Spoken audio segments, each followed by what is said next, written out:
ইয়া আইয়ুহাল্লাযীনা আমানু, হে বিশ্বের ঈমানদারগণ, তুবু ইলাল্লাহি তাওবাতান নাসুহা, তোমরা আল্লাহ রাব্বুল আলামিনের নিকটে, আল্লাহ রাব্বুল আলামিনের কাছে ক্ষমা প্রার্থনা করো। তাওবাতান নাসুহা, খালিস তওবা, মনের ভেতরে এমন একটা অনুশোচনা নিয়ে, মনের ভেতরে এমন একটা অনুভূতি নিয়ে, জীবনে এই পাপের মধ্যে আর কোনোদিন লিপ্ত হব না, এই পাপ কাজ আর করব না, এমন একটা পরিকল্পনা নিয়ে বান্দা যদি ক্ষমা প্রার্থনা করে, খালেস অন্তরে যদি তওবা করে, আল্লাহ রাব্বুল আলামিন ওই বান্দাকে ক্ষমা করে দিবেন। সুবহানাল্লাহ। বুঝতে পেরেছেন? খালেস অন্তরে বান্দা যদি তওবা করে, ক্ষমা প্রার্থনা করে, আল্লাহ রাব্বুল আলামিন সেই বান্দাকে ক্ষমা করে দিতে প্রস্তুত রয়েছেন। সুবহানাল্লাহ। আমি আপনাদের সম্মুখে আজকের যে বিষয়টা নিয়ে আলোচনা করব, সে বিষয়টি হলো তাওবাহ তথা ক্ষমা প্রার্থনা। উক্ত বিষয়ে আমার নির্দিষ্ট সময়ের মধ্যে কিছু কথা আপনাদেরকে বলে আমি আমার নির্দিষ্ট বক্তব্য ইতি টানবো ইনশাআল্লাহুল আজিজ। আমা তাওফীক ইল্লা বিল্লাহ, আলাইহি তাওয়াক্কালতু ওয়া ইলাইহি উনীব। সম্মানিত শ্রোতামণ্ডলী, মহান আল্লাহ রাব্বুল আলামিন তিনি মানব জাতির সার্বিক কল্যাণের জন্য যে সকল অনুশাসন জারি করে রেখেছেন, যে সকল অনুশাসন নির্ধারণ করে রেখেছেন, তার মধ্যে একটা অন্যতম অনুশাসন হলো কোন বান্দা অন্যায় অপরাধ করার পরে ক্ষমা প্রার্থনা করা বা সেই অন্যায় অপরাধ থেকে ফিরে আসা। এটা বান্দার মানজিলে মাকসুদ তথা সর্বোত্তম শিখরে আরোহণ করার সবচেয়ে অন্যতম সুপ্রশস্ত সেতুবন্ধন। কোন বান্দা যদি আল্লাহ রাব্বুল আলামিনের বিধান পালন করতে গিয়ে সমস্যার মধ্যে পতিত হয়, আল্লাহ রাব্বুল আলামিনের কাছে ক্ষমা প্রার্থনা করে, ক্ষমা চেয়ে সেই বান্দা যদি ফিরে আসে, আল্লাহ রাব্বুল আলামিন সেই বান্দাকে ক্ষমা করে দেন। সুবহানাল্লাহ।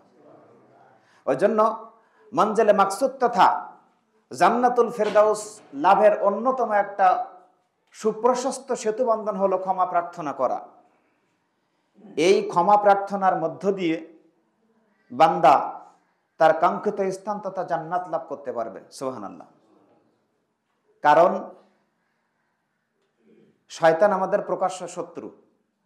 শয়তান আমাদেরকে কুমন্ত্রণা দেওয়ার জন্য চতুর্দিক থেকে অ্যাটাক করবে, চতুর্দিক থেকে আক্রমণ করবে।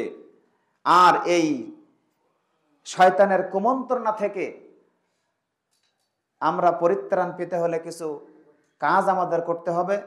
যদি অন্যায় কাজের মধ্যে লিপ্ত হই, তখন ক্ষমা চেয়ে যদি আপনি ফিরে আসেন, তাহলে আল্লাহ রাব্বুল আলামিন আপনাকে জান্নাতুল ফেরদাউসের বাসিন্দা বানাবেন।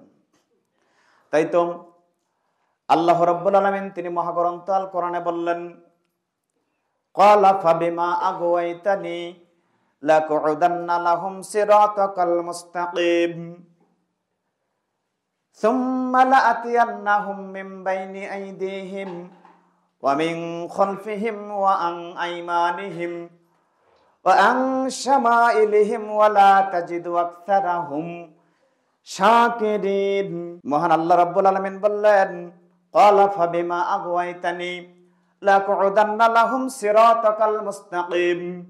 সে বলল, অর্থাৎ শয়তান বলল, রব্বুল আলামিন যার কারণে আমি বিভ্রান্ত হয়েছি, যার কারণে আমি বিপদগ্রস্ত হয়েছি, বিপদগামী যার কারণে হয়েছি, সে আদম সন্তানকে বিভ্রান্ত করার জন্য, তাকে উদ্ভ্রান্ত করার জন্য, সরল সঠিক পথ থেকে বিচ্যুত করার জন্য আমি সরল সঠিক পথের রাস্তায় ওত পেতে বসে থাকবো। কে বলল? শয়তান বলল, রব্বুল আলামিন যার কারণে আমি বিপদগ্রস্ত হয়েছে, যার কারণে আমি বিতাড়িত হয়েছি, সে আদম সন্তানকে বিপদগ্রস্ত করার জন্য, বিতাড়িত করার জন্য, আদম সন্তানকে গিল্টি করার জন্য আমি সদা সর্বদা প্রস্তুত রয়েছি। ওই জন্য আমি সরল সঠিক পথের রাস্তায় ওত পেতে বসে থাকবো। যেমনি ভাবে ছিনতাইকারীরা মানুষের টাকা পয়সা ছিনতাই করার জন্য বসে থাকে। অনেক সময় দেখবেন ফাঁকা রোডে মানুষের টাকা পয়সা মাল সামানা ছিনতাই করার জন্য ছিনতাইকারীরা ওত পেতে বসে থাকে।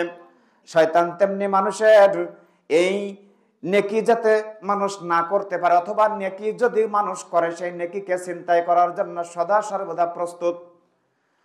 সে বললাম, সুম্মা লাআতিয়ান্নাহুম মিন বাইনি আইদিহিম ওয়া মিন খালফিহিম ওয়া আন আইমানিহিম ওয়া আন শামাইলিহিম ওয়া লা তাজিদু আকসারাহুম শাকিরিন। সে বলল, অর্থাৎ শয়তান বলল, রব্বুল আলামিন আমি তাদের সামনের দিক, পেছনের দিক, ডান দিক এবং বাম দিক থেকে অ্যাটাক করব, আক্রমণ করব। ওয়া লা তাজিদু আকসারাহুম শাকিরিন। ও নবী, আপনি তাদেরকে বলে দিন, শয়তান বলল, রব্বুল আলামিন আপনি তাদের অধিকাংশ বান্দাকেই অকৃতজ্ঞশীল বান্দাদের অন্তর্ভুক্ত হিসেবে পাবেন। অধিকাংশ আদম সন্তানকে অকৃতজ্ঞশীল বান্দাদের অন্তর্ভুক্ত হিসেবে পাওয়া যাবে।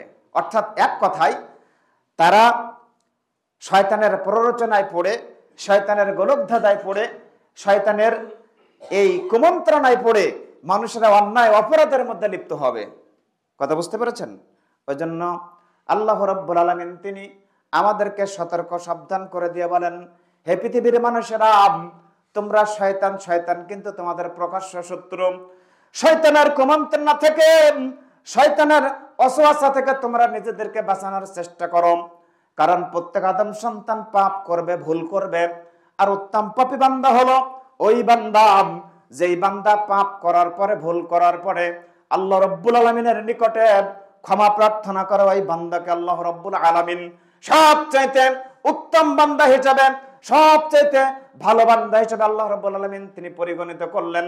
তাই তো বিশ্বনবী মুহাম্মদ রাসূলুল্লাহ সাল্লাল্লাহু আলাইহি ওয়াসাল্লাম তিনি বলেন, তিরমিজি শরীফের হাদিস, ইবনে মাজার হাদিস, মিশকাত হাদিস নাম্বার 2341 নম্বর হাদিস, আল্লাহর নবী বিশ্বনবী তিনি বললেন, কুল্লু বনি আদম খাত্তাউন ওয়া খায়রুল খাত্তাইনা আত-তাওয়াবুন। শুনে রাখো পৃথিবীর মানুষেরা, তোমরা শোনো, প্রত্যেক আদম সন্তান ভুল করবে, প্রত্যেক আদম সন্তান পাপ করবে, প্রত্যেক আদম সন্তান অন্যায় অপরাধের মধ্যে লিপ্ত হবে।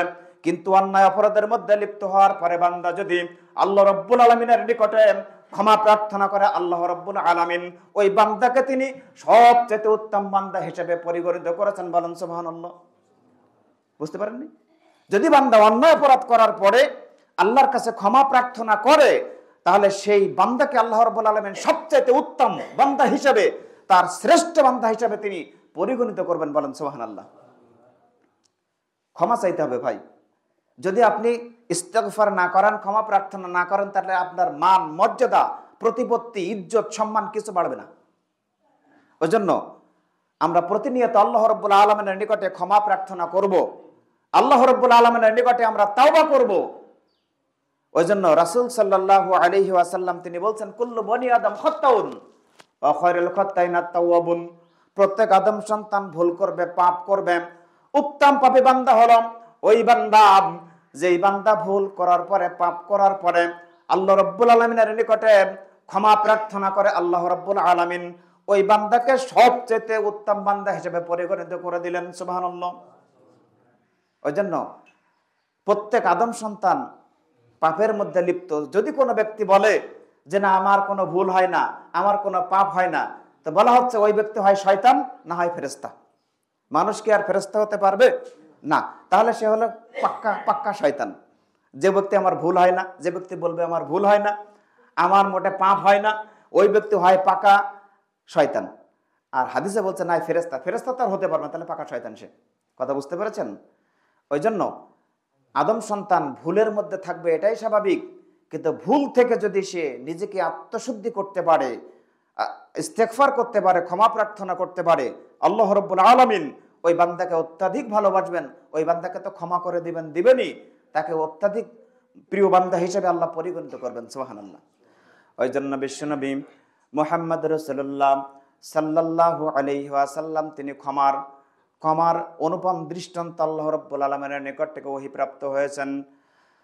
বিশ্বনবী মুহাম্মদ রাসূলুল্লাহ সাল্লাল্লাহু আলাইহি ওয়াসাল্লাম তিনি বললেন, মুসলিম শরীফের হাদিস, মিশকাত হাদিস নাম্বার 2328 নম্বর হাদিস, আল্লাহ রাসূল সাল্লাল্লাহু আলাইহি ওয়াসাল্লাম তিনি বললেন, আল্লাযী নাফসি বিয়াদিহি, সেই সত্তার কসম করে বলছে যার হাতে আমার প্রাণ রয়েছে। বিশ্বনবী তিনি বললেন, সেই সত্তার কসম, সেই মহান রবের কসম, যেই রবের হাতে আমি নবী আমার প্রাণ রয়েছে, তার কসম করে বলতেছি, যদি আল্লাযী নাফসি বিয়াদিহি লাউলাম তুযনিবু লা যাহাবাল্লাহু বিকুম ওয়া লা জাআ বিকুমিন ইযনিবুন। বিশ্বনবী তিনি বললেন, আল্লাহ রাব্বুল আলামিন তিনি বলছেন, যদি বান্দা পাপ না করত, যদি বান্দা অন্যায় কাজের মধ্যে লিপ্ত না হতো, যদি বান্দা ভালো কাজ সব সময় করত, অন্যায় কাজের মধ্যে যদি না যেত, তাহলে আমি তাদেরকে পৃথিবীর বুক থেকে হটিয়ে দিতাম, পৃথিবীর বুক থেকে তাদেরকে সরিয়ে দিতাম, এমন একটা কওম আনয়ন করতাম, এমন একটা জাতি আনয়ন করতাম, যেই জাতি অন্যায় অপরাধ করার পরে আল্লাহ রাব্বুল আলামিনের নিকটে ক্ষমা প্রার্থনা করত, আল্লাহ রাব্বুল আলামিন তাদেরকে ক্ষমা করে দিতেন, আল্লাহ রাব্বুল আলামিন তাদেরকে মাফ করে দিতেন। এই হাদিস দ্বারা অনেকেই বুঝবেন যে তাহলে আল্লাহকে পাপ করতে বলেছেন, যে না, পাপ করবে আদম সন্তান, ভুল করবে, অন্যায় অপরাধের মধ্যে লিপ্ত হবে, এটা আল্লাহ জানেন। কারণ মানুষ ভুলের ঊর্ধ্বে নয়, মানুষ মাত্রই ভুলের ঊর্ধ্বে নয়। ওই জন্য ভুল মানুষ করবে, কিন্তু ভুল করার পরে যদি কেউ ক্ষমা প্রার্থনা করে, আল্লাহ রাব্বুল আলামিন ওই বান্দাকে তিনি খালেস অন্তরে যদি ক্ষমা করে, আল্লাহ তাকে ক্ষমা করে দিবেন। সুবহানাল্লাহ। শুধু ক্ষমা করে দিবেন জি না, তাকে তার পাপসমূহ মিটিয়ে দিবেন, দিবেনই, তাদেরকে জান্নাতুল ফিরদাউসের মধ্যে বা জান্নাতের মধ্যে ইনক্লুড করবেন, যে জান্নাতের তলদেশ দিয়ে নহর ধারা প্রবাহিত। বলেন সুবহানাল্লাহ। তাই তো আল্লাহ রাব্বুল আলামিন তিনি মহাগ্রন্থ আল কোরআনে বলেন, ইয়া আইয়ুহাল্লাযীনা আমানু তুবু ইলাল্লাহি তাওবাতান নাসুহা। আল্লাহ রাব্বুল আলামিন তিনি বললেন সূরা তাহরিম 66 নম্বর সূরা 28 নম্বর পারার 8 নম্বর আয়াতের মধ্যে আল্লাহ সুবহানাহু ওয়া তাআলা তিনি বলেন, ইয়া আইয়ুহাল্লাযীনা আমানু, হে বিশ্বের ঈমানদারগণ, তুবু ইলাল্লাহি তাওবাতান নাসুহা, তোমরা আল্লাহ রাব্বুল আলামিনের নিকটে আল্লাহ রাব্বুল আলামিনের কাছে ক্ষমা প্রার্থনা করো। তাওবাতান নাসুহা, খালিস তওবা, মনের ভেতরে এমন একটা অনুশোচনা নিয়ে, মনের ভেতরে এমন একটা অনুভূতি নিয়ে, জীবনে এই পাপের মধ্যে আর কোনোদিন লিপ্ত হব না, এই পাপ কাজ আর করব না, এমন একটা পরিকল্পনা নিয়ে বান্দা যদি ক্ষমা প্রার্থনা করে, খালেস অন্তরে যদি তওবা করে, আল্লাহ রাব্বুল আলামিন ওই বান্দাকে ক্ষমা করে দিবেন। সুবহানাল্লাহ। বুঝতে পেরেছেন? খালেস অন্তরে বান্দা যদি তওবা করে, ক্ষমা প্রার্থনা করে, আল্লাহ রাব্বুল আলামিন সেই বান্দাকে ক্ষমা করে দিতে প্রস্তুত রয়েছেন। সুবহানাল্লাহ। শুধু ক্ষমা করে দিবেন তা নয়, আল্লাহ রাব্বুল আলামিন তাদেরকে জান্নাতুল ফিরদাউসের মধ্যে বা জান্নাতের ভিতরে ইনক্লুড করবেন, যে জান্নাতের তলদেশ দিয়ে নহর ধারা প্রবাহিত। ওই জন্য ক্ষমা প্রার্থনা করতে হবে। ক্ষমা প্রার্থনা যে ব্যক্তি করবে না, সেই ব্যক্তি জালিম। তাই তো আল্লাহ রাব্বুল আলামিন তিনি অন্যত্র বলেন, ওয়ামান লাম ইয়াতুব ফাউলাইকা হুমুজ জালিমুন। আল্লাহ রাব্বুল আলামিন তিনি বললেন সূরা হুজরাত 49 নম্বর সূরা 26 নম্বর পারার 11 নম্বর আয়াত। এটা আল্লাহ রাব্বুল আলামিন তিনি বলেন, ওয়ামান লাম ইয়াতুব, যেই ব্যক্তি তওবা করবে না, ফাউলাইকা হুমুজ জালিমুন, তারাই মূলত জালিম, তারাই মূলত অত্যাচারী। আল্লাহ রাব্বুল আলামিন তাদেরকে জালিম তথা অত্যাচারী হিসেবে পরিগণিত করেছেন। পৃথিবীর বুকে অসংখ্য জালিম, অসংখ্য অত্যাচারী শাসক, অসংখ্য জালিম মানুষ পৃথিবীর বুকে এসেছিল। ফেরাউন কিন্তু তওবা করে নাই, নমরুদ কিন্তু ক্ষমা প্রার্থনা করে নাই, আবু জেহেল, উতবা, সাইবা, আবু লাহাব, যত বড় বড় কাফির নেতারা পৃথিবীর বুকে এসেছিল, কেউ কিন্তু তওবা করে নাই। আল্লাহ রাব্বুল আলামিন অনুরূপ ভাবে বহু জাতিকে পৃথিবীর বুক থেকে ধ্বংস করে দিয়েছেন। মহাগ্রন্থ আল কোরআনে আল্লাহ রাব্বুল আলামিন তিনি 6টি জাতির ধ্বংসের কাহিনী তিনি উল্লেখ করেছেন। একটা হলো লুতের কওম, আরেকটা হলো নূহ আলাইহিস সালাতু ওয়াস সালামের কওম, 3 নম্বর হলো আদ জাতি, 4 নম্বর হলো সামুদ জাতি, 5 নম্বর হলো কওমে মাদিয়ান, মাদিয়ানের কওম, আর একটা 6 নম্বর ফেরাউনের কওম। এইভাবে আল্লাহ রাব্বুল আলামিন 6টি জাতিকে, 6টি কওমকে ক্ষমা প্রার্থনা না করার কারণে পৃথিবীর বুক থেকে ধ্বংস করে দিয়েছেন। যেটা আল্লাহ রাব্বুল আলামিন তিনি মহাগ্রন্থ আল কোরআনে 6টা জাতির ধ্বংসের কাহিনী উল্লেখ করে দিয়েছেন। সবগুলো বলা সম্ভব হবে না, একটা বলছি।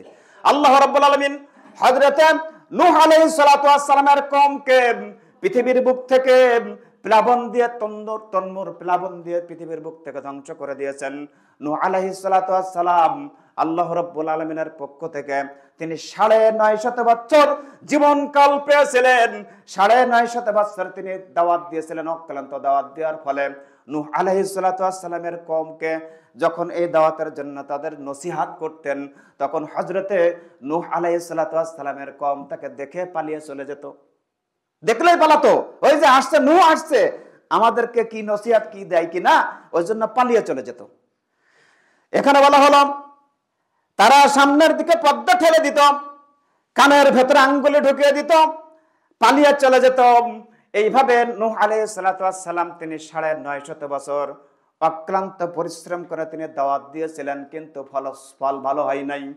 আল্লাহ রাব্বুল আলামিন তিনি বললেন যে তুমি তোমার কওমকে বলে দাও, তুমি তোমার জাতিকে বলে দাও, তুমি তোমার কওমকে বলে দাও, আমি আল্লাহ রাব্বুল আলামিন তাদেরকে পৃথিবীর বুক থেকে ধ্বংস করে দিব, গজব নাজিল করে তাদেরকে ধ্বংস করে দিব। তুমি তোমার জাতিকে বলে দাও। আল্লাহ রাব্বুল আলামিন সেটা মহাগ্রন্থ আল কোরআনে তিনি ব্রডকাস্টিং করেছেন সূরা নূহ।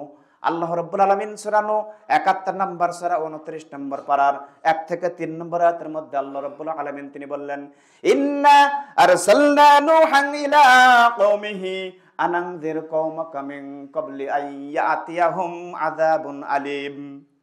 ক্বালা ইয়া কওমি ইন্নী লাকুম নাযীরুম মুবিন আন ইবুদুল্লাহা ওয়াত্তাকুহু ওয়া আতিউন। আল্লাহ রাব্বুল আলামিন তিনি মহাগ্রন্থ আল কোরআনে বললেন, ইন্না আরসালনা নূহান ইলা কওমিহি, নিশ্চয় আমরা নূহ আলাইহিস সালাতু ওয়াস সালামকে প্রেরণ করেছিলাম তার কওমের নিকটে, তার জাতির নিকটে।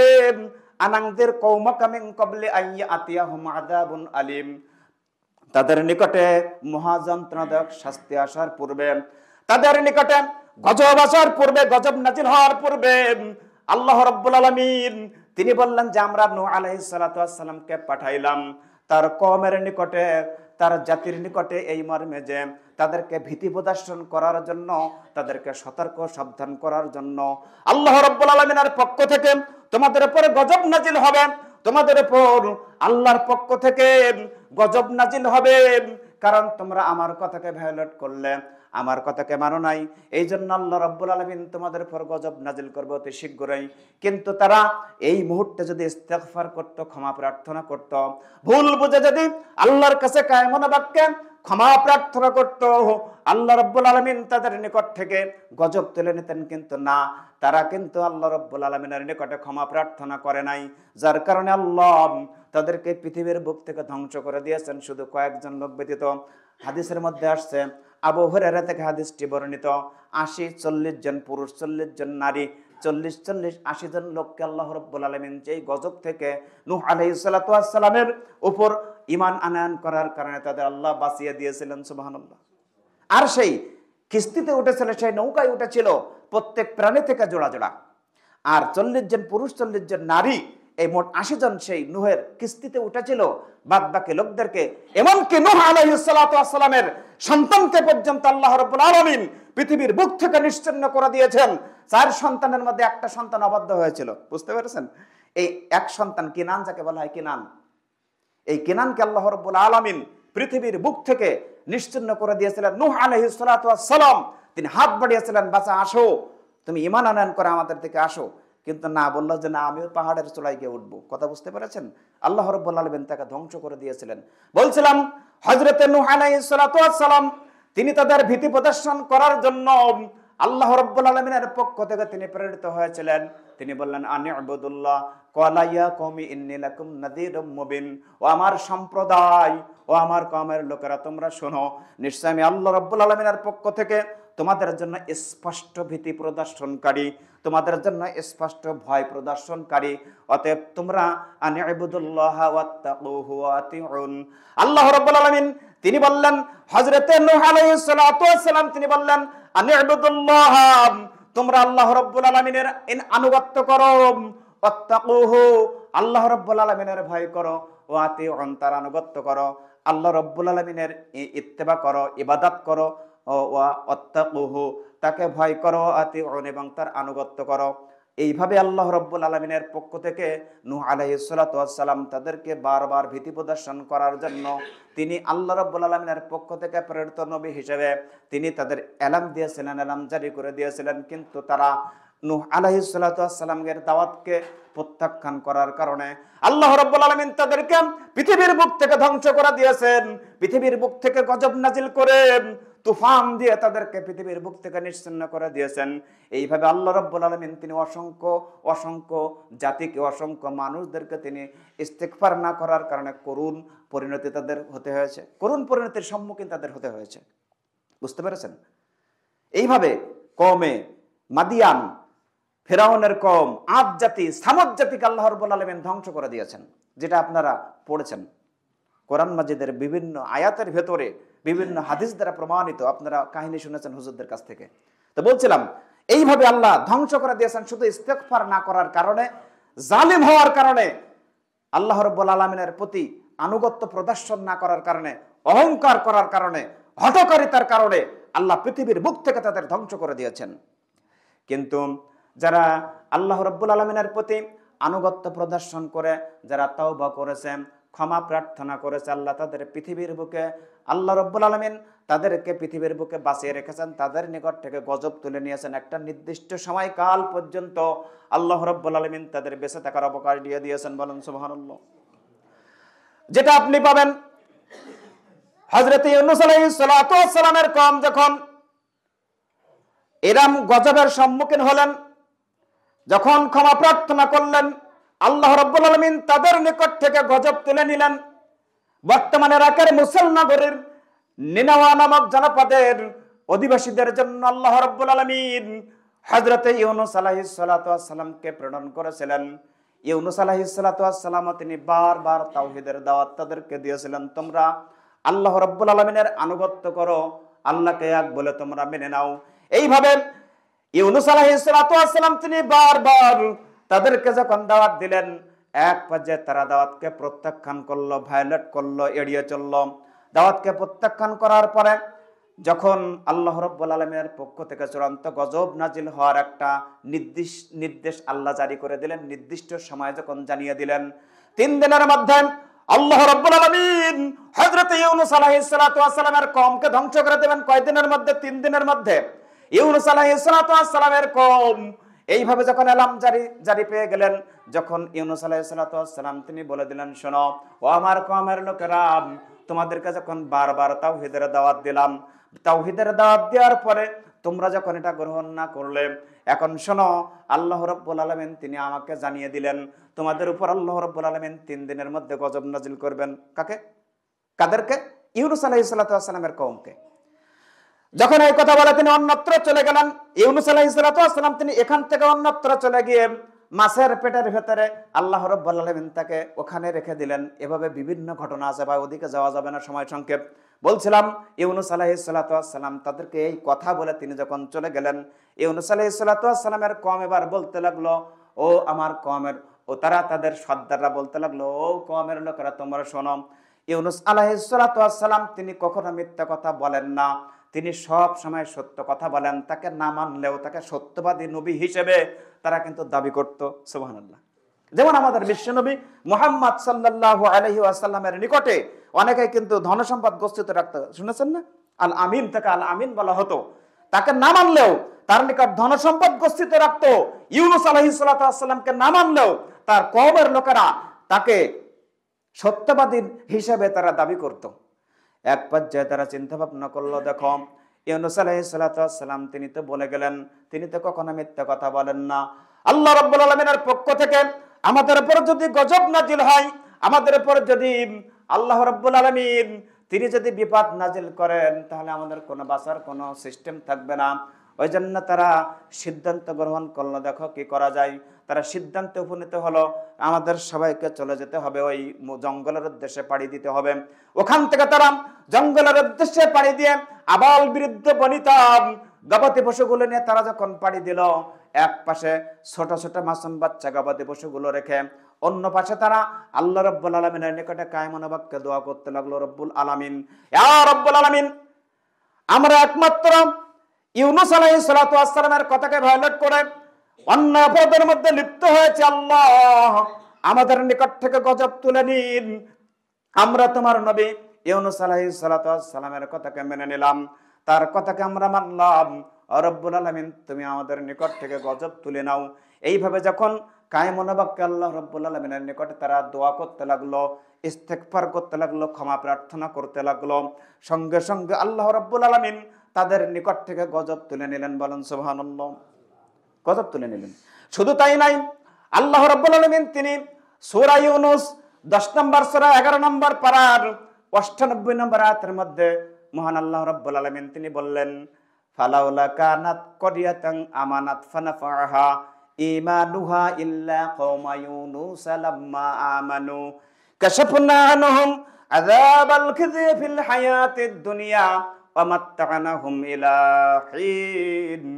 আল্লাহ রাব্বুল আলামিন তিনি বললেন, অতএব অন্য কোন সম্প্রদায় কেন এমন হলো না, অন্য কোন কওম, অন্য কোন সম্প্রদায়, অন্য কোন গোষ্ঠী, অন্য কোন জাতি কেন এমন হলো না, ইউনূস আলাইহিস সালাতু ওয়াস সালামের কওম ছাড়া অন্য কোন জাতি, অন্য কোন কওম কেন এমন হলো না, যখন তারা ঈমান আনয়ন করত, যখন তারা ক্ষমা প্রার্থনা করত, আল্লাহ রাব্বুল আলামিন তাদের নিকট থেকে গজব তুলে নিতেন। তাদের নিকট থেকে গজব তুলে নিয়ে একটা নির্দিষ্ট সময়কাল পর্যন্ত আল্লাহ রাব্বুল আলামিন তাদেরকে বসবাস করার তৌফিক দিয়ে দিতেন। অতএব অন্য কোন সম্প্রদায় কেন এমন হলো না, ইল্লা কওমা ইউনূসা, একমাত্র ইউনূস আলাইহিস সালাতু ওয়াস সালামের কওম ছাড়া অন্য কোন সম্প্রদায় কেন এমন হলো না।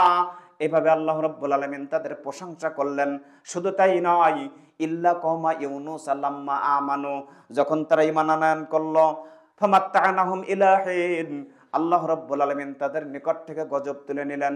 শুধু গজব তুলে নিলেন এটা নয়, আল্লাহ রাব্বুল আলামিন তাদেরকে একটা নির্দিষ্ট সময়কাল পর্যন্ত পৃথিবীতে থাকার জন্য অবকাশ দিয়ে দিলেন। বলেন সুবহানাল্লাহ।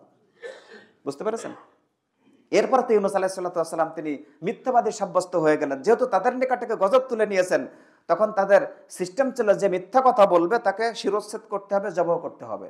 তো ইউনূস আলাইহিস সালাতু ওয়াস সালাম তিনি তো মিথ্যাবাদী সাব্যস্ত হয়ে গেলেন, কিন্তু আসলে কি মিথ্যাবাদী সাব্যস্ত হয়েছেন? না, কারণ তারা ইস্তেগফার করার কারণে, ক্ষমা প্রার্থনা করার কারণে আল্লাহ রাব্বুল আলামিন তাদের নিকট থেকে গজব তুলে নিয়েছিলেন।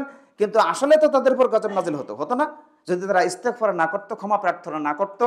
তারা যদি ভুল যে তাদের হয়েছে এটা যদি তারা ভুল সংশোধন না করে নিত, আল্লাহ রাব্বুল আলামিন তাদের উপর থেকে গজব তুলে নিতেন না, তাদের উপর গজব নাজিল করতেন। কিন্তু তিনি তো মিথ্যাবাদী নন। এই জন্য ইউনূস আলাইহিস সালাতু ওয়াস সালাম তিনি আল্লাহ রাব্বুল আলামিনের নিকট থেকে কোন সিদ্ধান্ত আসার অন্যত্র রওনা দিলেন। তারপরে অনেক ঘটনা, মাছের পেটে চলে গেলেন, লটারি কাটা হলো, তিনবার ইউনূস আলাইহিস সালাতু ওয়াস সালামের নাম উঠলো। এক পর্যায়ে ইউনূস আলাইহিস সালাতু ওয়াস সালামকে সেখান থেকে ফেলে দেওয়া হলো। মাছের পেটে কয়দিন থাকলো, কয় ঘন্টা থাকলো, কতক্ষণ থাকলো, এভাবে 7টা অভিমত আসছে। বিস্তারিত ঘটনায় যাচ্ছে না। ইউনূস আলাইহিস সালাতু ওয়াস সালামের কওমকে ইস্তেগফার করার কারণে, ক্ষমা প্রার্থনা করার কারণে আল্লাহ রাব্বুল আলামিন তাকে পৃথিবীর বুকে অবকাশ দিয়ে দিলেন। তাই তো আল্লাহ রাব্বুল আলামিন তিনি বললেন, ওমান লাম ইয়াতুব ফাউলাইকা হুমুজ জালিমুন, যারা তওবা করবে না, ক্ষমা প্রার্থনা করবে না, তারা মূলত জালিম, তারা অত্যাচারী। এই পৃথিবীর বুকে অসংখ্য মানুষেরা এইভাবে অত্যাচারী হিসেবে, জালিম হিসেবে কোরআনের পাতায়, হাদিসের পাতায় তারা লিপিবদ্ধ হয়ে গেছেন। ঠিক না? আছে না? আবু জেহেল, উতবা, শাইবা, আবু লাহাব, ফিরাউন, নমরুদ, কারুন, হামান, উবাই ইবনে খলফ সহ পৃথিবীতে অসংখ্য মানুষ এইভাবে জুলুমের মধ্যে নিপতিত হয়ে পৃথিবীর বুক থেকে ছেড়ে বিদায় নিতে হয়েছে। আমাদের মধ্যে আছে কিনা তার আছে না ভাই? কোন সন্দেহ আছে নাকি?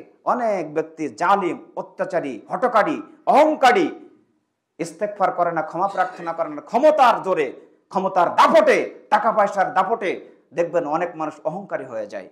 আল্লাহ রাব্বুল আলামিনের ইবাদত বন্দেগীতে লিপ্ত হয় না, সালাত আদায় করে না, সিয়াম ব্রত পালন করে না, হজ করার সামর্থ্য আছে হজ করে না, যাকাত দেয় না, মানুষের উপর জুলুম, নির্যাতন, নিষ্পেষণ চালিয়ে এই সমাজের মধ্যে তারা বড় মানুষ হিসেবে, বড় নেতা হিসেবে তারা ঘুরে ঘুরে বেড়াচ্ছে। কথা বুঝতে পারছেন? ওই জন্য ক্ষমা প্রার্থনা করতে হবে।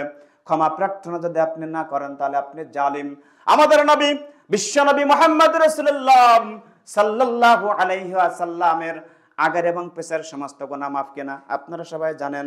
বিশ্বনবী মুহাম্মদ সাল্লাল্লাহু আলাইহি ওয়াসাল্লামের আগের এবং পেছনের সমস্ত গুনাহ কিন্তু মাফ। তারপরে আল্লাহ রাসূল সাল্লাল্লাহু আলাইহি ওয়াসাল্লাম তিনি দৈনিক 70 বারেরও অধিক, অন্য রিওয়ায়াতে বর্ণনা করা হয়েছে তিনি 100 বার করে তওবা করেন। সুবহানাল্লাহ, শুনেছেন না? 100 বার করে তওবা করেন। অন্য একটা রিওয়ায়াতে আসছে 70 বারেরও অধিক, আর এক রিওয়ায়াতে আসছে 100 বার করে তওবা করেন। তাই তো বিশ্বনবী মুহাম্মদ রাসূলুল্লাহ সাল্লাল্লাহু আলাইহি ওয়াসাল্লাম তিনি বললেন, বুখারীর বর্ণনা, মিশকাত হাদিস নাম্বার 2323 নম্বর হাদিস, আল্লাহ রাসূল সাল্লাল্লাহু আলাইহি ওয়াসাল্লাম তিনি বললেন, ওয়াল্লাহি আল্লাহর কসম করে বলছি, ইন্নী লা আস্তাগফিরুল্লাহ ওয়া আতুবু ইলাইহি, আল্লাহর কসম করে বলছে নিশ্চয় আমি আল্লাহ রাব্বুল আলামিনের নিকটে ক্ষমা প্রার্থনা করি, তার কাছে ফিরে যেতে চাই। আকসারা মিন 70 মাররা, প্রত্যেক দিন 70 বারেরও অধিক 70 বারেরও অধিক আল্লাহ রাব্বুল আলামিনের কাছে আমি ক্ষমা প্রার্থনা করি। কি করেন? রাসূল সাল্লাল্লাহু আলাইহি ওয়াসাল্লাম করেন। আমরা কয়বার করি? আর 5 ওয়াক্ত সালাতে তো পড়ি না। 5 ওয়াক্ত সালাতের ভেতরে আমরা থাকি না, ফজরের ওয়াক্তে আসি না, ইশারের ওয়াক্তে আসি না। যদি মাগরিবে একটা সুযোগ পাই, মাগরিবে ঢুকে পড়ি। কথা বুঝতে পেরেছেন? আর অনেকে রয়েছে শুক্র মুন্সি, কেউ রয়েছে ঈদ মুন্সি, কেউ রয়েছে ওই পাক্ষিক মুন্সি, কেউ মাসিক মুন্সি। কথা বুঝতে পেরেছেন? আর আমার এক মুসল্লি আছে, সেই মুসল্লি বলছে যে হুজুর আমি নামাজ পড়ে কি করবো, আমার ইমান ঠিক আছে। আমি তো তোমার ইমান বলতে কিছু নেই। তো বলছে যে আপনি নামাজ পড়েন না, আপনি যদি মারা যান তাহলে আপনার জানাজা কিন্তু আমি পড়বো না। তা বলছে হুজুর আপনি জানাজা পড়েন না পড়েন আমার হুজুর ঠিক করা আছে। আমি তো আপনার কোন হুজুর যে আপনার জানাজা পড়তে আসে সেটা আমি দেখে নেবো। মানে সে শুক্রবারে তো পড়ে না, ঈদের সালাতে পড়তে আসে না। আমার লাইফে আমি ওখানে 6-7 বছর ইমামতি করেছি, তো ওখানে একদিন এসেছিল ঈদের সালাত পড়তে, তাও ঈদের সালাত পড়ার পরে যখন খুতবা দিচ্ছে তখন। কথা বুঝতে পেরেছেন?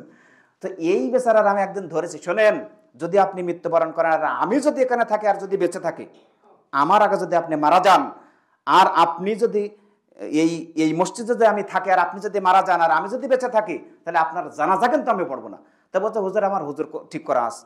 তো হুজুর কোন হুজুর আসে আপনার জানাজা পড়তে আমি দেখবানি। কথা বুঝতে পেরেছেন? এই ধরনের লোক আমাদের সমাজের মধ্যে আছে না ভাই? সালাত তো পড়ি না, তাহলে ইস্তেগফার কখন করব? ক্ষমা প্রার্থনা কখন করব? ক্ষমা প্রার্থনা তো আমরা করি না। 70 বারের অধিক বিশ্বনবী মুহাম্মদ সাল্লাল্লাহু আলাইহি সাল্লাম ক্ষমা প্রার্থনা করেন। আমরা অধম বান্দা, গুনাহগার বান্দা কয়বার করি? যারা 5 ওয়াক্ত সালাত পড়ে, সালাতের পরে আল্লাহু আকবার, আস্তাগফিরুল্লাহ, আস্তাগফিরুল্লাহ, আস্তাগফিরুল্লাহ 3 বার তো বলে। 5 ওয়াক্ত সালাত যারা পড়ে প্রত্যেকটা ওয়াক্তে 3 বার বলে না? 5 ওয়াক্ত সালাতে 3 × 5 = 15 বার। আর যদি সুন্নাতের পরে, নফলের পরে, অন্যান্য সালাতের পরে যদি বলে তাহলে তো সংকলন হয়ে যায় না? তো আমরা সালাত আদায় করি না। সালাত কিন্তু আমাদের জন্য শ্রেষ্ঠতম একটা ইবাদত। সালাত যদি কবুল না হয়, আপনার কোনো ইবাদত কবুল হবে না। সালাত কবুল, ইবাদত কবুল, সালাত কবুল না ইবাদত কবুল হবে না। স্পষ্ট হাদিস, ওদিকে যাচ্ছে না। বলছিলাম যে রাসূল সাল্লাল্লাহু আলাইহি ওয়াসাল্লাম তিনি যদি 70 বারের অধিক তওবা করেন, অন্য রিওয়ায়াতে বর্ণনা করা হয়েছে, মুসলিম শরীফের হাদিস, মিশকাত হাদিস নাম্বার 2325 নম্বর হাদিস। আল্লাহর নবী বিশ্বনবী মুহাম্মদ সাল্লাল্লাহু আলাইহি ওয়াসাল্লাম তিনি বলেন, ইয়া ইয়া আইয়ুহান নাস, হে মানুষ সকল, তুবু ইলাল্লাহ, তোমরা আল্লাহ রাব্বুল আলামিনের নিকটে ক্ষমা প্রার্থনা করো। ফা ইন্নী আতুবু ইলাইহিম ফিল ইয়াউমি মিয়াতা মাররা, এই পৃথিবীর মানুষরা তোমরা শোনো, তোমরা আল্লাহ রাব্বুল আলামিনের নিকটে ক্ষমা প্রার্থনা করো। নিশ্চয় আমি প্রত্যেকদিন 100 বার করে আল্লাহর কাছে ক্ষমা প্রার্থনা করি, আল্লাহর কাছে তওবা করি।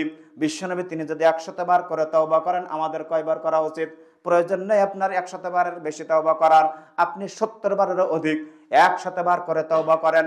মহান আল্লাহ রাব্বুল আলামিন আপনাকে ক্ষমা করে দেওয়ার জন্য সদা সর্বদা প্রস্তুত রয়েছেন। তাই তো আল্লাহ রাব্বুল আলামিন তিনি বললেন, বিশ্বনবী মুহাম্মদ সাল্লাল্লাহু আলাইহি ওয়াসাল্লাম তিনি বলেছেন, মুসলিম শরীফের হাদিস, মিশকাত হাদিস নাম্বার 2326 নম্বর হাদিস, আল্লাহ রাসূল সাল্লাল্লাহু আলাইহি ওয়াসাল্লাম তিনি বলেছেন, আল্লাহ রাব্বুল আলামিন বলেন, ইয়া ইবাদি, হে আমার বান্দা, হে আদম সন্তান, ইন্নাকুম তুখতিউনা বিল্লাইলি ওয়ান নাহার, তোমরা রাত্রে এবং দিনে অসংখ্য পাপ করে থাকো, ওয়া আনা আগফিরুয যুনুবা জামিআ। আল্লাহর নবী বললেন, আল্লাহ রাব্বুল আলামিন বলেছেন, আর আমি তোমাদের সমস্ত পাপগুলো ক্ষমা করে দেই, তোমাদের সমস্ত পাপগুলো আমি মিটিয়ে দেই। ওয়া আনা আগফিরুয যুনুবা জামিআ ফাস্তাগফিরুনি আগফির লাকুম, তোমরা আমার কাছে ক্ষমা প্রার্থনা করো, আমি আল্লাহ রাব্বুল আলামিন তোমাদেরকে ক্ষমা করে দেওয়ার জন্য প্রস্তুত আছি। সুবহানাল্লাহ। আছেন না? তাহাজ্জুদের সালাত পড়েন? কেউ পড়েন না মনে হয়। বিশ্বনবী মুহাম্মদ সাল্লাল্লাহু আলাইহি ওয়াসাল্লাম তিনি বললেন, বুখারী মুসলিমের বর্ণনা, মিশকাত হাদিস নাম্বার 1223 নম্বর হাদিস, আল্লাহ রাসূল সাল্লাল্লাহু আলাইহি ওয়াসাল্লাম তিনি বললেন, ইয়ানজিলু রাব্বুনা তাবারাকা ওয়া তাআলা ফি কুল্লি লাইলাতিন ইলা সামাইদ দুনিয়া হিনা ইয়াবকা সুলুসুল লাইলিল আখির ইয়াকুলু মান ইয়াদউনি ফাস্তাজিব লাহু ওয়া মান ইয়াসআলুনি ফাউতিয়াহু ওয়া মান ইস্তাগফিরুনি ফাআগফির লাহু। বিশ্বনবী মুহাম্মদ সাল্লাল্লাহু আলাইহি ওয়াসাল্লাম তিনি বললেন, আল্লাহ রাব্বুল আলামিন প্রত্যেকদিন রাত্রের শেষ তৃতীয়াংশে, রাত্রের শেষ প্রহরে দুনিয়ার আসমানে নেমে আসেন। দুনিয়ার আসমানে নেমে এসে বান্দাকে বলতে থাকেন, বান্দা তোমাদের মধ্যে কে আছো, আমাকে ডাকো, আমি তোমাদের ডাকে সাড়া দেব। বান্দারে তোমাদের মধ্যে কে আছো, আমার কাছে কিছু চাও, আমি তোমাদের চাওয়া পাওয়া গুলো পূর্ণ করে দেব। তোমাদের মধ্যে কে আছো আমার কাছে ক্ষমা প্রার্থনা করো, আমি আল্লাহ রাব্বুল আলামিন তোমাদেরকে ক্ষমা করে দেওয়ার জন্য প্রস্তুত। সুবহানাল্লাহ। কখন? রাত্রের শেষ তৃতীয় অংশে আল্লাহ রাব্বুল আলামিন তিনি দুনিয়ার আসমানে নেমে আসেন, যখন আমরা তাহাজ্জুদের সালাত আদায় করি।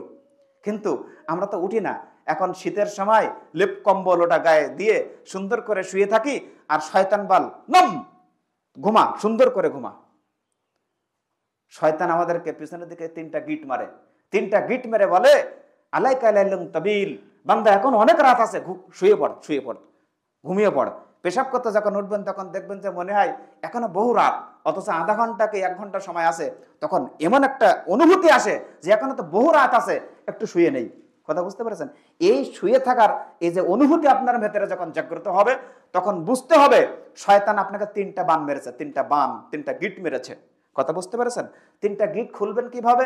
আপনি ঘুম থেকে জাগ্রত হওয়ার দোয়া বলবেন, আপনি ওযু করবেন, আপনি সালাত আদায় করবেন, 3টা গিট খুলে যাবে। সালাত আদায় করার পরে সারা দিনটা আপনার জন্য একটা উৎফুল্ল ভাবে আপনি দিনটা কাটিয়ে দিবেন। সুবহানাল্লাহ। আর যদি আপনি না ওঠেন, ফজরের সালাত যদি পড়তে না ওঠেন, তখন আপনার প্রতি এমন একটা অনুভূতি আসবে, না আজকের শরীরটা ম্যাচ করছে, আজকের কোনো কাজে গিয়ে মন বসছে না, কোনো কাজে গিয়ে ভালো লাগছে না, এরকম সিস্টেম হবে। কথা বুঝতে পারছেন? ওই জন্য হাদিসটা বিস্তারিত বড়, আমি বিস্তারিত বর্ণনা করার সুযোগ পাচ্ছি না ভাই, সময় সংক্ষেপ। কথাই যেন শেষ 15 শেষ। আচ্ছা 16, ওটা 16? ও সরি, আমি তো ওটাই দেখছি। আচ্ছা 14 হয়ে গেছে, তাহলে আর 2-5 মিনিট যায় ইনশাল্লাহ। বলছিলাম যে তাহলে বলছিলাম আল্লাহ রাসূল সাল্লাল্লাহু আলাইহি ওয়াসাল্লাম তিনি বলছেন যে তোমরা আমার কাছে ক্ষমা প্রার্থনা করো, তোমাদের কাছে কি আছে তোমরা চাও, তোমাদের সমস্ত ডাক আমি শুনবো, তোমাদের চাওয়া পাওয়া পূর্ণ করে দিব, তোমাদের ক্ষমা করে দেওয়ার জন্য প্রস্তুত। বুঝতে পেরেছেন? আদম সন্তান যদি আল্লাহ রাব্বুল আলামিনের নিকটে ক্ষমা প্রার্থনা করে, আল্লাহর কাছে যদি তাওবা করে, তাহলে আল্লাহ রাব্বুল আলামিন আদম সন্তানকে কতটা ভালোবাসেন সেটা বিশ্বনবী মুহাম্মদ সাল্লাল্লাহু আলাইহি ওয়াসাল্লাম তিনি বললেন। বুখারী মুসলিমের বর্ণনা, মিশকাত হাদিস নাম্বার 2327 নম্বর হাদিস। কানা ফি বনি ইসরাইল রাজুলুন কাতালা 99 ইনসানান, নিশ্চয় বনি ইসরাইলের একজন ব্যক্তি ছিল যে 99 জন মানুষকে হত্যা করে দিয়েছে। আপনারা হাদিসটা শুনেছেন। 99 জন মানুষকে হত্যা করে দেওয়ার পরে ফাআতারা হেবান, সে আবার বের হয়ে যায়। সুম্মা খারাজা ইয়াসআল ফাআতারা হেবান, সে একজন ইহুদি আলেমের নিকটে এসে বলল, ও আলেম সাহেব, এই ব্যক্তির 99টা খুন আছে, এই ব্যক্তি 99টা খুনের অধিকারী, 99 জন মানুষকে খুন করেছেন। সাতক্ষীরা জেলার ভেতরে 99 জন খুনকারী ব্যক্তি কিন্তু নেই, খুঁজলে পাওয়া যাবে না। কিন্তু এই ব্যক্তি 99 জন মানুষকে খুন করার পরে একজন আলেমের নিকটে এসে বলল, এই ব্যক্তি 99 জন মানুষকে খুন করেছে, এই ব্যক্তির কি কোনো ক্ষমা আছে? তখন ইহুদি আলেম বলল, লা, না, তার কোনো ক্ষমা নেই। ফাকাতালাহু, তাকে হত্যা করে দিল। 99 জন হত্যাকারী ব্যক্তি ওই ব্যক্তিকে অর্থাৎ ওই মৌলবীকেও হত্যা করে দিল। হত্যা করে দেওয়ার পরে তার হত্যার সংখ্যা 100 হয়ে গেল। ওই ব্যক্তি আবার বের হলো, আবার ক্ষমা পাওয়ার জন্য কোনো জায়গায় ক্ষমা আছে কিনা, সে ব্যক্তি ক্ষমা পাবে কিনা এই জন্য আবার বের হলো। বের হওয়ার পরে ওই ব্যক্তির নিকটে একজন লোক যখন আসলো, তখন ওই ব্যক্তির কাছে জিজ্ঞাসা করলো যে এই ব্যক্তির কোনো ক্ষমা আছে কিনা। তখন বলল, ইতে করিয়াতা কাদা ওয়া কাদা, যাও তুমি অমুক গ্রামে চলে যাও, অমুক গ্রামে একজন আলেম আছে, সে তোমার ফতোয়া দিতে পারবে। এই কথা শোনার পরে 100 জন হত্যাকারী ব্যক্তি বের হয়ে গেল। প্রতিমধ্যে যেতে কিছু দূর যাওয়ার পরে যখন চলে গেল, আল্লাহ রাব্বুল আলামিন তিনি তার মৃত্যু ঘটিয়ে দিলেন। ফাআদরাকাহুল মাউত, ওই ব্যক্তির মৃত্যু ঘটে গেল। বেশি দূর কিন্তু যাই নাই, রহমতের ফেরেশতা চলে আসলো, আযাবের ফেরেশতা চলে আসলো। রহমতের ফেরেশতা, আযাবের ফেরেশতা এসে পরস্পর ঝগড়াঝাটি শুরু করে দিল। রহমতের ফেরেশতারা বলে যে না, আমরা তার রূহটা নিয়ে যাব। আযাবের ফেরেশতা বলে যে না, আমরা তার রূহটা নিয়ে যাব। এইভাবে যখন তারা ঝগড়া শুরু করে দিল, আল্লাহ রাব্বুল আলামিন একটা সিস্টেম করে দিলেন। ওই ব্যক্তি যেখানে মৃত্যুবরণ করলো, ওখান থেকে যে গ্রামের থেকে যাচ্ছিল সেই গ্রামের দূরত্ব মাপো, আর যে গ্রামের উদ্দেশ্যে যাচ্ছে সেই গ্রামের দূরত্ব মাপো। দেখো কি হয়। এখন আল্লাহ রাব্বুল আলামিন ওই বান্দাকে ক্ষমা করে দেওয়ার জন্য 1 বিঘা পরিমাণ যে গ্রামের উদ্দেশ্যে যাচ্ছিল সেদিকে সরিয়ে দিলেন। সুবহানাল্লাহ। মানে এটার উদ্দেশ্য হলো সে বেশি দূর কিন্তু যায় নাই, তারপরে আল্লাহ তাকে একটু দূরে ঠেলে দিলেন, 1 বিঘা পরিমাণ ওইদিকে ঠেলে দিলেন, কি জন্য? তাকে ক্ষমা করে দিবেন, তাই। সুবহানাল্লাহ। এখনো কিন্তু ক্ষমা চাইনি, ক্ষমা চাওয়ার জন্য, ফতোয়া জিজ্ঞেস করার জন্য বের হয়েছে, অনুশোচনাবোধ করেছে, আল্লাহ রাব্বুল আলামিন তাকে ক্ষমা করে দিয়েছেন। সুবহানাল্লাহ। ওই জন্য বিশ্বনবী মুহাম্মদ সাল্লাল্লাহু আলাইহি সাল্লাম তিনি বললেন, বুখারী মুসলিমের বর্ণনা, মিশকাত হাদিস নাম্বার 2330 নম্বর হাদিস, আল্লাহ রাসূল সাল্লাল্লাহু আলাইহি সাল্লাম তিনি বললেন, তার প্রাণপ্রিয় স্ত্রী আয়েশা সিদ্দিকা রাদিয়াল্লাহু তাআলা আনহা তিনি বলছেন, ইন্নাল আবদা ইযা ইতারাফা সুম্মা তাবা তাবাল্লাহু আলাইহি, বান্দা যখন অনুশোচনাবোধ করবে, বান্দা যখন অনুশোচনাবোধ করবে, আল্লাহ রাব্বুল আলামিনের নিকটে ক্ষমা প্রার্থনা করবে। অনুশোচনাবোধ করার পরে বান্দা যদি ক্ষমা প্রার্থনা করে, আল্লাহ রাব্বুল আলামিন সেই বান্দাকে ক্ষমা করে দেন। ক্ষমার আর একটা অনুপম দৃষ্টান্ত, একটা হাদিস বলে আমি শেষ করে দিচ্ছি ভাই। এই হাদিসের মধ্যে আল্লাহ রাসূল সাল্লাল্লাহু আলাইহি সাল্লাম তিনি একটা ঘটনা উল্লেখ করেছেন। ঘটনাটা সংক্ষিপ্তভাবে বলছি। হাদিস, এটা মুসলিম শরীফের হাদিস, মিশকাত হাদিস নাম্বার 2332 নম্বর হাদিস, 2332 নম্বর হাদিসের মধ্যে আল্লাহর নবী বিশ্বনবী মুহাম্মদ সাল্লাল্লাহু আলাইহি সাল্লাম তিনি বললেন, একজন ব্যক্তি ওই মরুভূমির উদ্দেশ্যে পাড়ি দিচ্ছে, মরুভূমি দিয়ে পাড়ি দিচ্ছে, অন্য জায়গার উদ্দেশ্যে যাইবে। একটা মরুভূমির মিডল পথে গিয়ে তার ওই যে বাহন ছিল, খাদ্য পানীয় সহ যে বাহনটা ছিল, সেই বাহনটা রেখে একটা ধরেন গাছের তলে বা যে কোনো জায়গায় আশ্রয় গ্রহণ করলো বা শুয়ে পড়লো। হঠাৎ করে উঠে দেখে তার বাহনটা নেই, বাহনটা উধাও হয়ে গেছে খাদ্য পানীয় সহ। এখন এই ব্যক্তির ধরে নেন ওখান থেকে পেছনের দিকে আসতে গেলে 15 দিনের পথ, সামনের দিকে যাইতে গেলে 15 দিনের পথ ধরে নিলাম। এখন এই ব্যক্তির বাহন নাই, খাদ্য পানীয় কিছু নাই, তার মরণ ছাড়ার কোনো সিস্টেম নাই। ওই ব্যক্তি চিন্তা ভাবনা করলো কি করা যায়, আমার তো এখানে মরণ ছাড়ার কোনো পথ নাই। এক পর্যায়ে কিছুক্ষণ পরে হঠাৎ করে তার বাহনটা তার সামনে চলে আসলো। চলে আসার পরে ওই ব্যক্তি খুশিতে উদ্বেলিত হয়ে বলতে লাগলো, আল্লাহুম্মা আনতা রব্বি ও আনা রব্বুক, আল্লাহুম্মা আনতা আবদি ও আনা রব্বুক। ওই ব্যক্তি খুশিতে মিন শিদ্দাতিল ফারহে, খুশিতে উদ্বেলিত হয়ে বলতে লাগলো, ও রব্বুল আলামিন, আপনি হলেন আমার বান্দা আর আমি তোমার রব। নাউজুবিল্লাহ, বলবেন না? বলছে যে আল্লাহ আপনি আমার বান্দা আর আমি তোমার প্রভু। কথা ঠিক আছে? নেই। কিন্তু খুশিতে উদ্বেলিত হয়ে, খুশিতে আত্মহারা হয়ে বাক্য উল্টে ফেলেছে। এই ব্যক্তি যত পরিমাণ খুশি হয়েছে, আল্লাহ রাব্বুল আলামিন কোন বান্দা গাঁজা খাওয়ার পরে, ফেনসিডিল খাওয়ার পরে, হেরোইন খাওয়ার পরে, সুদ ঘুষ জেনা ব্যভিচার সহ পৃথিবীতে যত অন্যায় অপরাধ রয়েছে, অন্যায় অপরাধ করার পরে এই বান্দা যদি ফিরে আসে, আল্লাহ রাব্বুল আলামিন সেই বান্দাকে এই ব্যক্তির চেয়ে, এই ব্যক্তি যত খুশি হয়েছে তার চেয়ে বেশি খুশি হয়ে যান। বলেন সুবহানাল্লাহ। ভাই অনেক কথা বলার ছিল, এখনো বহু হাদিস আছে, ওই জন্য সময় সংক্ষেপের কারণে কথা বলতে পারছি না। তো আল্লাহ রাব্বুল আলামিন বিশেষ করে তিনি আমাদেরকে ইস্তেগফার তথা ক্ষমা প্রার্থনা করার তৌফিক দান করুন, আল্লাহুম্মা আমিন। কারণ ক্ষমা প্রার্থনা ব্যতীত কেউ উন্নতির চরম শিখরে আরোহণ করতে পারে নাই। ওই জন্য উন্নতির চরম শিখরে আরোহণ করতে হলে আপনার মান সম্মান প্রতিপত্তি ইজ্জত যাই বলেন না কেন, এগুলো বাড়াতে হলে আল্লাহর কাছে সবসময় ক্ষমা প্রার্থনা করতে হবে ভাই। ওই জন্য ক্ষমার কোনো বিকল্প কিছু নেই। ওই জন্য আল্লাহ রাব্বুল আলামিন তিনি আমাদের সবাইকে ক্ষমা করে দিক, আল্লাহ রাব্বুল আলামিন তিনি আমাদের সবাইকে মাফ করে দিক। আমরা অধম গুনাহগার বান্দা ভাই। আমাদের পিতামাতা, দাদা দাদি, নানা নানি সবাই গহীন কবরের মধ্যে অনেকের ঘুমিয়ে গেছে। আমরা তাদের জন্য খাস নিয়াতে দোয়া করি, আল্লাহ আমাদের যাদের দাদা দাদি, নানা নানি, পিতামাতা, আত্মীয় স্বজন যারা গহীন কবরের মধ্যে ঘুমিয়ে আছে, আল্লাহ তুমি তাদের কবরের আযাবটুকু মাফ করে দিয়ে তুমি তাদের কবরকে রিয়াজুল জান্নাহ বানিয়ে দাও, আল্লাহুম্মা আমিন।